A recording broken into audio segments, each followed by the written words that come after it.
Ito pong nakikita nyo, ilaw po yan ng camera. Pero kung i-off po natin, yan, ganyan po yung sitwasyon nila. Anong ilaw nyo lang dito, nak? Wala. Di madilim. Hindi na rin kayo talaga nakakapag-aral sa gabi. Hindi po. Kasi ang dilim-dilim talaga.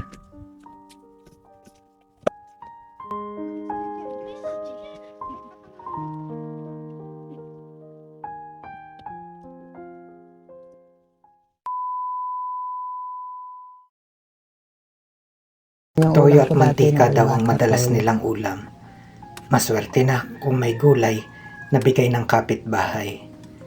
Nakakalungkot marinig mula sa mga bata na ang dapat sana'y pampalasa lang sa mga lutuin ni nanay, ngayon ay paborito na daw nilang ulam. Anak, bakit ka Sila ang umiiyak? magkapatid na batang hindi raw pumapasok sa school kapag ang kanilang ama ay masama ang pakiramdam, dahil sila ang naiiwan upang ito ay alagaan. Nag-iiyak na Mga po. batang maagang Anak, namulat sa hirap ng Kanaya. buhay.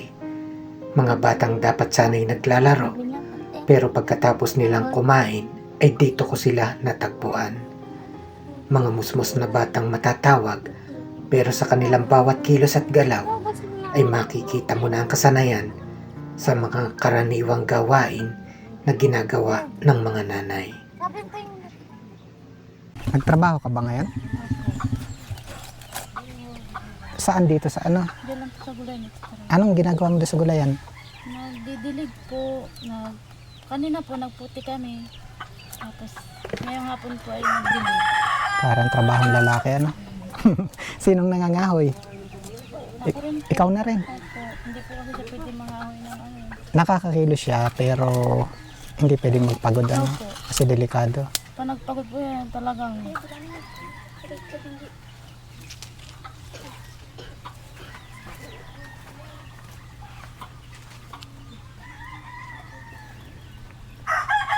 Mga kababayan, ito yung ano nila, oh.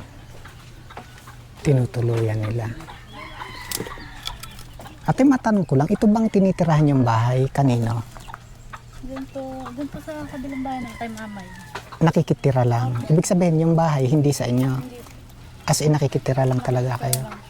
May kuryente kayo dito? wala po. Anong ilaw nyo sa gabi? Ano lang po, flashlight. Wala talaga. Opo.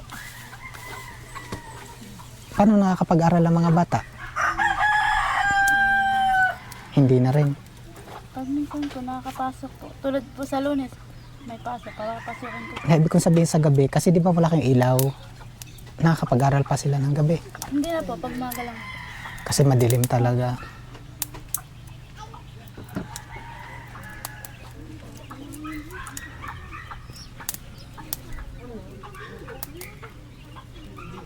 Ano ba nangyayari kay Kuya pag masama ang pakiramdam niya?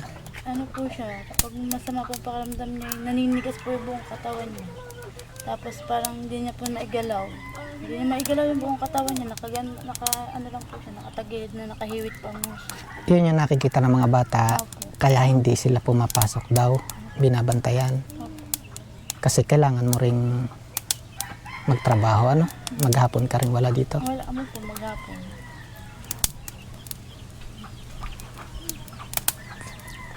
Sa ngayon, ikaw pala ang ano, inatama. Kung sa ugasan mo na yung ano, bigas. Jillian, hugasan mo daw bigas. Marunong ka na magsaing. Ayusin mo na ka.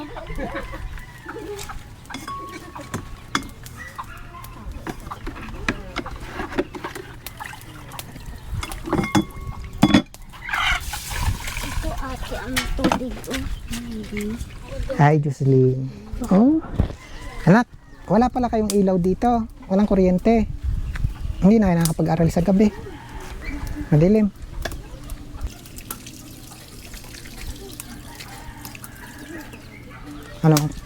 Anong ulam nyo ng gulay? Toyo ulit.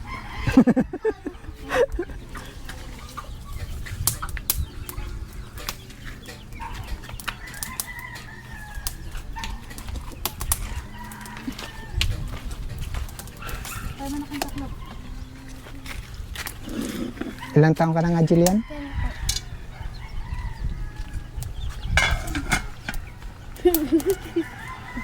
Hello.